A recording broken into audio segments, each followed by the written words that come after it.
여러분 안녕하세요. 새로운 한 주의 시작입니다. 프리마켓 다이어리도 새로운 시작을 맞아서 저도 이렇게 좀 새로운 변화를 줘봤는데요. 혹시 아시겠나요? 프리마켓 다이어리 애청자분들이라면 당연히 맞히실 거라고 생각합니다. 댓글에 남겨주시고요. 그럼 지금부터 11월 15일 월요일 김수정의 프리마켓 다이어리 시작하도록 하겠습니다. 지난 한 주는 인플레이션에 대한 우려가 부각됐음에도 불구하고 금요일 정교장에서 주요 지수가 일제히 상승으로 마감했습니다. 특히나 나스닥 지수는 1% 이상의 강세를 기록했죠. 하지만 업종별, 종목별로 차별화가 두드러졌고 이번 주에도 10월 소매 판매를 비롯한 제조업 지표 등의 발표와 다수 연방준비제도 관계자들의 연설이 줄지어 이어지기 때문에 여기서 인플레이션이 언급되면서 주요 지수의 방향성에 영향을 줄 것으로 보입니다. 우선 오늘은 조 바이든 미국 대통령이 의회를 통과한 1조 2천억 달러 규모의 인프라 투자 법안 서명식을 가집니다. 한편 한 주의 첫 거래일인 오늘 주요 지수 선물 움직임부터 체크해 보겠습니다. 5주 연속으로 상승세를 보인 뉴욕 증시, 월요일 첫 거래일도 우선 3대 지수 선물은 이렇게 상승부를 켜고 있습니다. 지난 금요일에 국제유가는 미국 정부의 전략 비축유 방출 가능성 등으로 하락 마감했는데요. 오늘 국제유가는 1.41%더 내려가면서 80달러 선이 깨진 모습입니다. 79달러 선 기록하고 있고요. 또 10년물 국채금리는 소폭 내리면서 1.556% 가리키고 있습니다. 비트코인의 가격은 2% 이상 오르면서 6만 5천 달러 선 유지하고 있습니다. 그럼 본격적으로 오늘 장전의 이슈 종목들 확인해 보겠습니다. 오늘 뉴스가 많아서 체크하느라 시간이 좀 오래오래 걸렸습니다.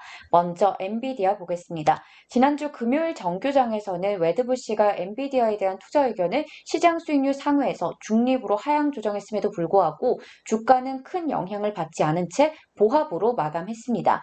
한편 현지 시간으로 14일 영국의 썬데이 타임스는 영국 정부에서 오는 16일 엔비디아의 ARM 인수에 대해서 2단계 심층 조사를 진행하기로 했다고 보도했습니다. 자국 최대 기술 기업인 ARM의 미국 매각과 관련해서 반경쟁적인 측면뿐만 아니라 국가 안보 차원에서 조사를 진행한다는 건데요. 앞서 지난 7월에도 영국 경쟁시장청인 CMA는 엔비디아의 ARM 인수에 대해서 1단계 조사 결과를 공개하면서 경쟁 측면에서 심각한 우려가 있다고 발표했습니다.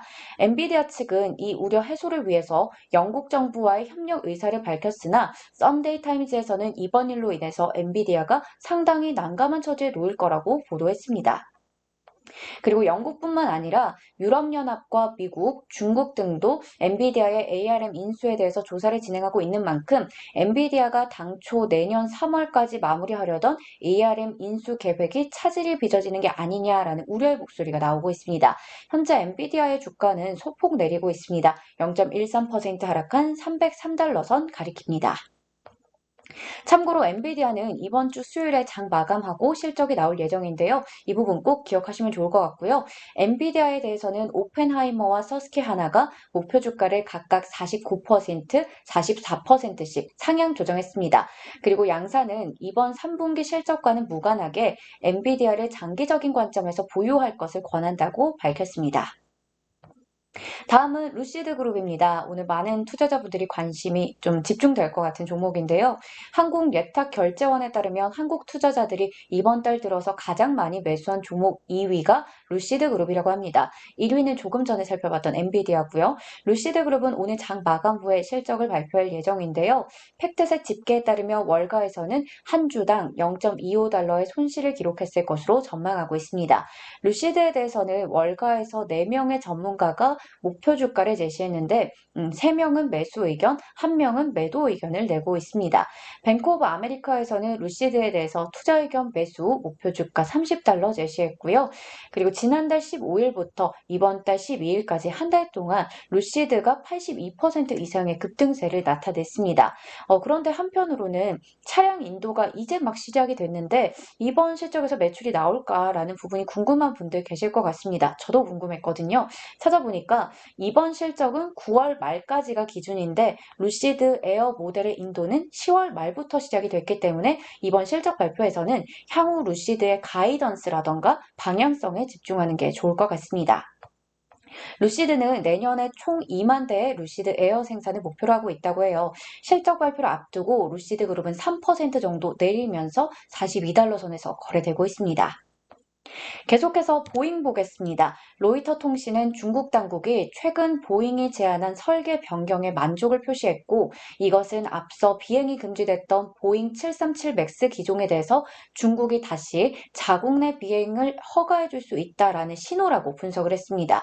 현지 시간으로 15일 미중 화상 정상회담을 앞두고 보잉의 아픈 손가락이었던 737 맥스의 운항 재개 기대감이 제기되고 있습니다. 더불어 지금 2021년 두바이 에어쇼가 진행되고 있는데요.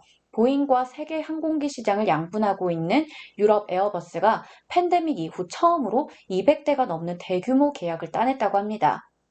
이 소식에 업계에서는 무너졌었던 항공기 시장이 다시 살아나는 게 아니냐라는 기대감이 불고 있는데요. 오는 18일까지 진행되는 에어쇼 기간 동안에는 추가 항공기 주문 소식이 나올 수 있기 때문에 이 부분도 잘 체크해 보시면 좋을 것 같습니다. 현재 보잉의 주가는 3% 정도 오른 227달러 선 가리키고 있고요. 한편 CNBC에서 보도한 뉴스에 따르면 보잉의 수석 부사장이 문의르는 보잉 787 드림라이너 인도 재개가 가까이 다가오고 있다고 밝혔습니다. 마지막 종목은 달러트리 보겠습니다. 도이치방크에서는 오는 23일에 실적 발표를 앞두고 있는 달러트리에 대해서 동사의 주가가 향후 30% 이상 상승 가능하다고 내다봤습니다. 행동주의 투자자인 멘틀리츠가 18억 달러 상당의 달러트리 지분 확보를 발표함에 따라서 달러트리의 수익성이 개선될 거라고 본 건데요. 아무래도 이렇게 수익성 개선 전망이 달러트리의 장기적인 리스크 대비해서 보상 매력을 높이는 요소라고 언급했습니다. 투자 의견을 보유해서 매수로 목표 주가는 기존의 96달러에서 무려 148달러로 상향 조정했습니다. 현재 동사의 주가는 7% 이상 오르면서 121달러 선 가리키고 있습니다.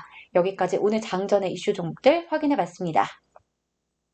한편 오늘은 11월 엠파이어 스테이트 지수가 나올 예정이고요. 장전에는 타이슨 푸드, 워너뮤직 그룹, 위워크 등이, 장후에는 루시드 그룹 등이 실적을 공개합니다.